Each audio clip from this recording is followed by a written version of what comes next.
मिर्ची नगर में सभी लोग हंसी खुशी रहते थे, पर वहाँ एक चुड़ैल के आतंक ने सब कुछ बदल कर रख दिया था।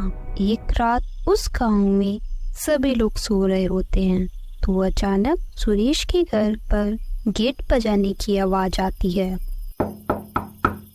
तो सुरेश अपनी पत्नी से बोलता है, अरे ओ रुक्मणी, जरा गेट पर जाकर देखो कौन है, कब से गेट बजाया जा रहा है। फिर रुक्मणी बोलती है, अरे आप सो जाओ ना चुपचाप, कोई गली का कुत्ता बजा रहा होगा। तभी दोबारा गेट खटखटाने की आवाज आती है। दरवाजे पर जरूर कोई है, मैं खुद ही जाकर देखता हूँ कौन है। ना बोलकर सुरेश अपने घर के बाहर जाता है और देखता है कि एक बहुत ही सुंदर औरत खड़ी है। सुरेश उस औरत को देखता ही रह जाता है। कौन हो आप, मेरे घर का दरवाजा क्यों बजा रही हो? फिर वो औरत बोलती है, मेरा नाम प्रिया है और मुझे बहुत भूख लग रही है। मैं काफी दिनों से भूखी हूँ, तो क्या मुझे कुछ खाने को मिल सकता है? खाने को? हाँ, घर में खाने के लिए कुछ न कुछ तो पड़ा ही होगा, रुको मैं अभी लाता हूँ। अरे मुझे और कुछ खाने को नहीं चाहिए, मुझे तो बस टमाटर खाने को चाहिए, मैं उसी से अपना काम चला लूंगी। अरे टमाटर? पर टमाटर तो अभी बहुत महंगे हैं, मैं तुम्हारे लिए और कुछ खाने को ला दूं? टमाटर खाकर वैसे भी तुम्हारा पेट नहीं भरेगा, और टमाटर के भाव अभी 200 रुपए किलो हैं। फिर प्रिया गुस्से में बोलती है, नहीं, मुझे केवल टमाटर ही चाहिए, तुम्हें देने हो तो दो, वरना मैं यहाँ से जा रही हूँ। फिर सुरेश बोलता है, अरे प्रिया, तुम गुस्सा क्यों हो रही हो? तुम्हारे आगे 200 रुपए कुछ नहीं है, रुको मैं अभी तुम्हारे लिए टमाटर लेकर आता हूँ। फिर सुरेश अंदर जाकर एक प्लेट में थोड़ी सी टमाटर लेकर प्रिया को दे देता है। तो प्रिया टमाटर को देखकर बहुत खुश हो जाती है। टमाटर, वो भी इतने सारे, इन सब टमाटर को खाकर मुझे बहुत मजा आ जाएगा। फिर सुरेश बोलता है, अरे यह टमाटर ही तो है, इसमें इतना खुश होने वाली क्या बात है?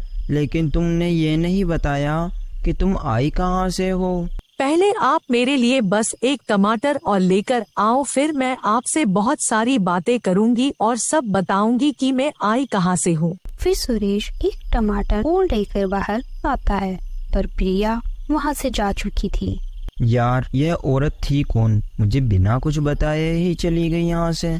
फिर सुरेश वापस आकर सो जाता है और प्रिया टमाटर लेकर एक गुफा में चली जाती है, और वो गुफा गांव से काफी दूर थी, इसलिए वहाँ कोई भी नहीं आता जाता था।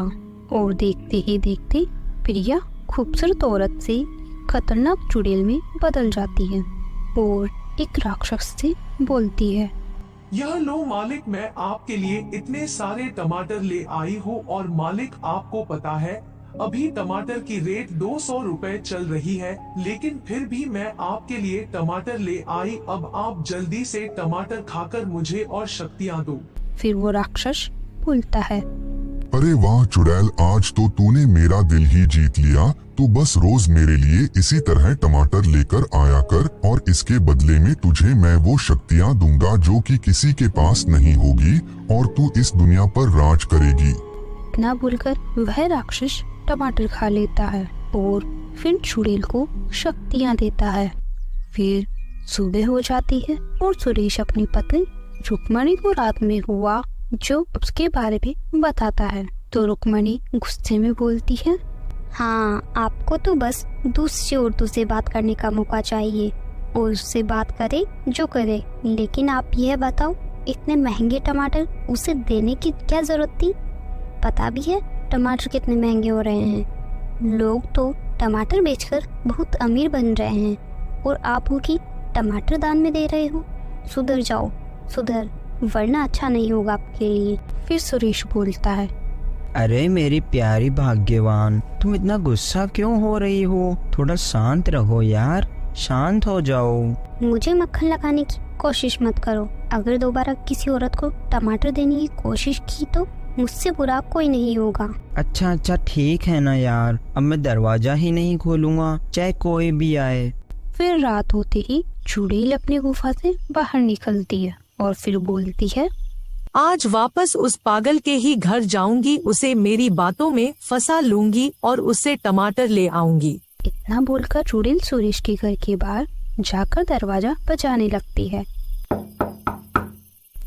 तो सुरेश अपनी पत्नी से बोलता है, सुनो भाग्यवान, लगता है आज फिर वही टमाटर मांगने वाली आई है। क्या मैं जाकर दरवाजा खोलूं? आप चुपचाप यही खड़े रहो, आज मैं जाकर देखती हूँ कौन है जो इतने महंगे टमाटर मांगने आती है। फिर रुक्मणी बाहर जाती है और बोलती है, कौन हो तुम और इतनी रात में हमारे घर का दरवाजा क्यों बजा रही हो? मेरा नाम प्रिया है, मुझे बहुत भूख लगी है, आप मुझे थोड़े से टमाटर लाकर दे दो। हाँ हाँ, आई बड़ी टमाटर लेने वाली, तुझे पता भी है टमाटर अभी 200 रुपए किलो हैं। चल भाग यहाँ से, यहाँ कोई टमाटर नहीं है। फिर प्रिया चुड़ैल में बदल जाती है। तू मुझे टमाटर लाकर दे रही है या नहीं, या मैं तुझे खा जाऊं? चुड़ैल, हाँ रुको, मैं आपको अभी लाकर देती हूँ टमाटर, आप बस मुझे मत खाना। फिर रुक्मणी जल्दी से उस चुड़ैल को टमाटर लाकर दे देती है और चुड़ैल टमाटर लेकर वहां से गायब हो जाती है। फिर अगले दिन सुबह रुक्मणी गांव के महान ऋषि मुनि के पास जाकर उन्हें सारी बात बता देती है। तो वो अपनी शक्ति से चुड़ैल के बारे में पूरा पता लगा लेते हैं और बोलते हैं, बेटा, वो चुड़ैल टमाटर खाती नहीं है, वो यहाँ से टमाटर मांगकर अपनी गुफा में ले जाकर एक राक्षस को दे देती है और उसके बदले वो राक्षस उसे शक्तियाँ देता है।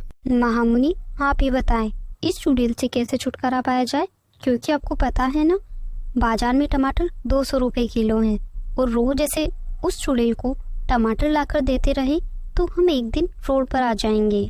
अरे बेटा, तुम डरो मत, अब से तुम उस चुड़ैल को एक भी टमाटर मत देना, क्योंकि उस चुड़ैल में अभी तक कोई भी शक्ति नहीं है कि वो तुम्हें किसी को मार सके।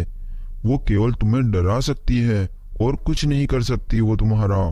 फिर जैसे ही रात होती है तो चुड़ैल वापस रुक्मणी के घर आ जाती है और उसके घर का दरवाजा बजाती है।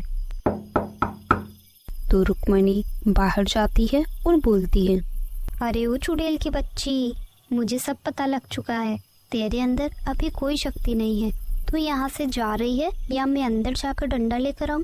फिर चुड़ैल वहाँ से भाग जाती है और अपने मालिक से बोलती है, सुनो मालिक, अब से मैं आपके लिए टमाटर नहीं ला पाऊंगी क्योंकि अब कोई भी गांव वाले मुझसे नहीं डरते। फिर वो राक्षस बोलता है, तू मेरे लिए टमाटर नहीं ला सकती तो तू मेरे किसी काम की नहीं है।